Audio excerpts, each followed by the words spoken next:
Well, what do you do when it is like the hottest day of the year so far, like in the 110s? Well, you come over here and you set some posts. So I went and bought some oil field pipe, some no-climb fence, dug some holes, 32 feet by 50 some odd feet to that last. And then we'll put a gate there, big RV gate there, little walkabout gate here. My mom's place. It's my wood, my trailer, my trucks. My brother owns those. That's my trucks. So there's that. Got my sun hat on. All done for the day. So you dig the hole with an auger. It's not going to be perfect, but still there's going to be a lot of cement around it. And you put a little water in it, throw some cement, tap it down, and you come up here and you check your level. Right to left, left to right. And then you also have a string. I hope you can see that right there. But that string is from a point there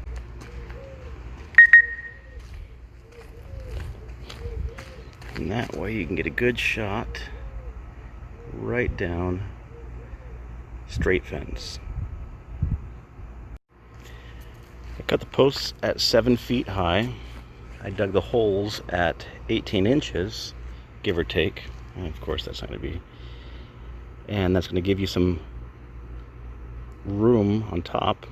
The no climb is going to be 5 feet. So then we're going to cut it here and put a saddle in it, and then lay pipe on top of it right there, all the way across and all the way down, and weld it in. Maybe put another piece here or at the bottom. Where's the update of the fence? Took this little template, put it right there about an inch down.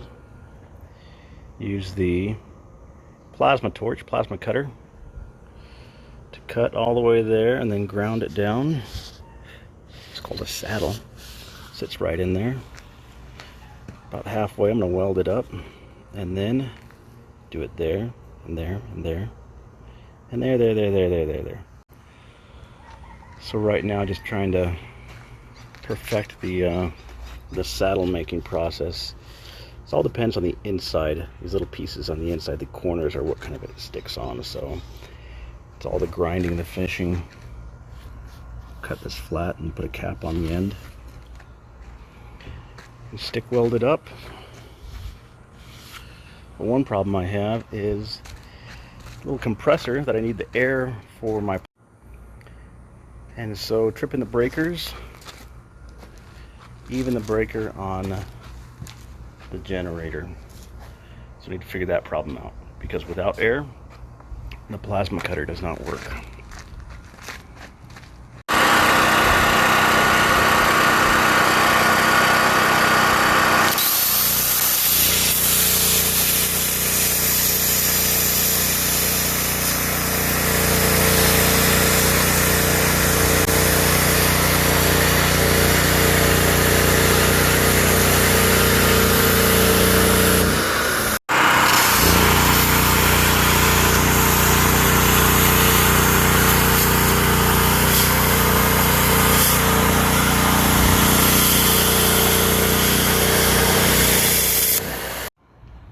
Here's a quick update. Cut all the lengths, stretching all the way down. I'm going to come and tack these in here so that they line up nice and hot. I don't need to preheat this stuff. It's only 110 outside today. All the way down. The gate will go right here. And then this one all the way down that way.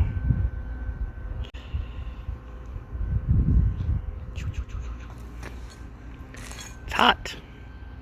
It is hot. 6 hours later, I am done for the day. So take a look what I did here. I did two different processes of welding. If you're wearing ears, careful, it's going to ding here.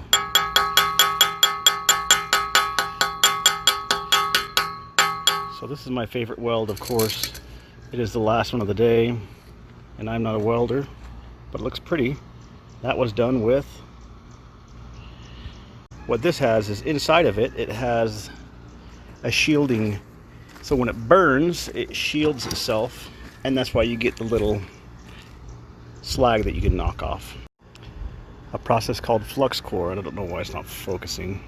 So the wire is in the machine and it feeds out all the way up this little spool. I push the button and it welds, and I make little pretty things right here. And I use this one, it's called arc welding. Same machine, I just have to change out a few things. So that rod is what you complete the arc, you're completing the circuit, and you're burning it into there. And as you do, it shields itself so that puddle of magma, molten metal, can cool itself as it cools. So here all the way down, I did it because I had a cord that went into the dryer in the back of the house.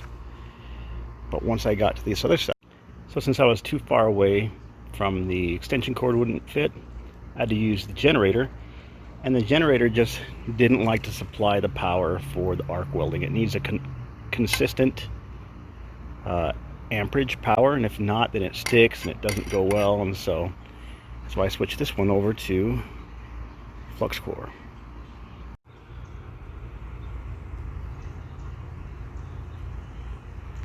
Pretty straight. At the back there's a little wobble and a bump, but close enough for government work. Like my dad used to say, we ain't building a piano.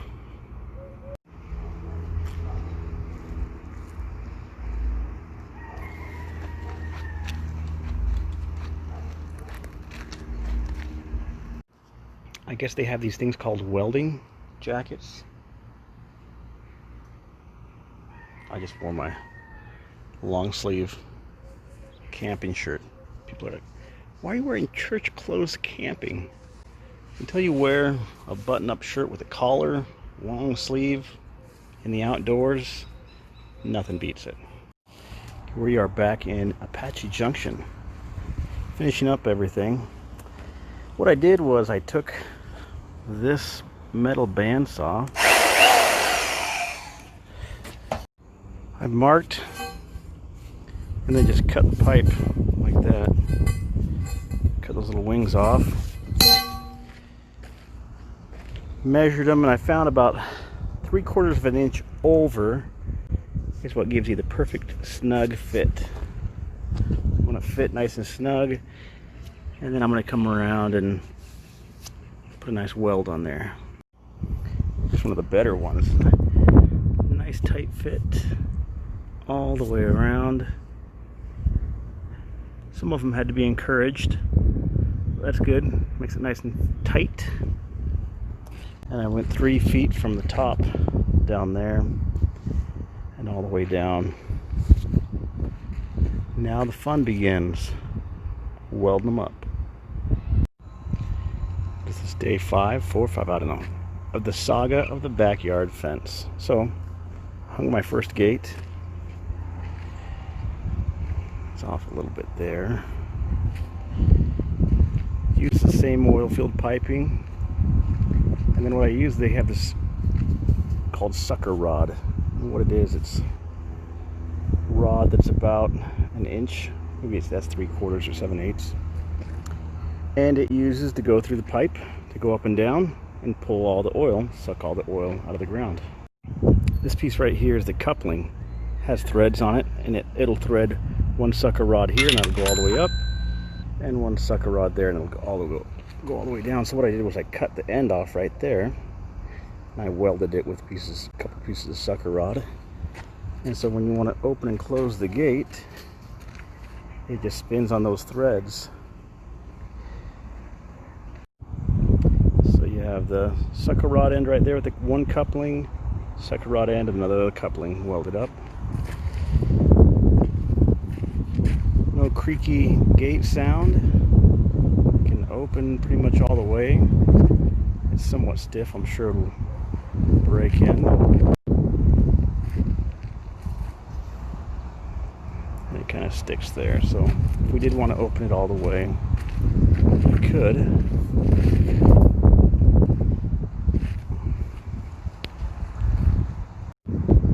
So my next project is either to put a pipe in between here to kind of slide and lock, or one that flops over and kind of goes over there or goes over here. So people put the horseshoe with some pipe goes on there, locks it in good.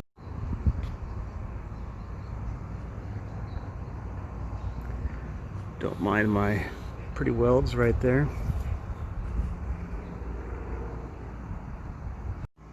Since I made a little gate, might as well make a big one that'll swing and go all the way there. It's pretty big. I don't know if that one post can handle a big 13-foot gate, but we'll see.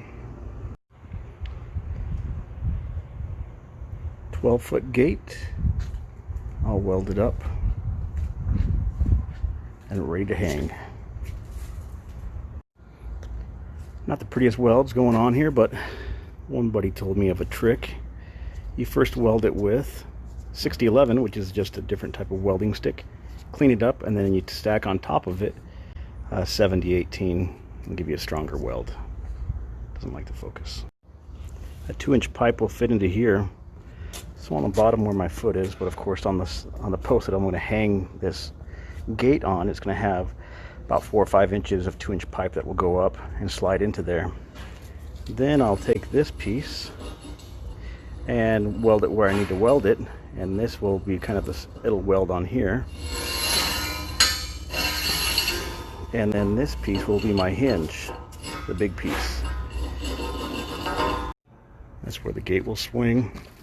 So on the bottom I'll have a plate that'll come out, 2-inch pipe, it'll slide in there, and then I'll swing the gate up here and put 2 straps, and they'll weld onto the gate like that, and then I can swing the gate how I want.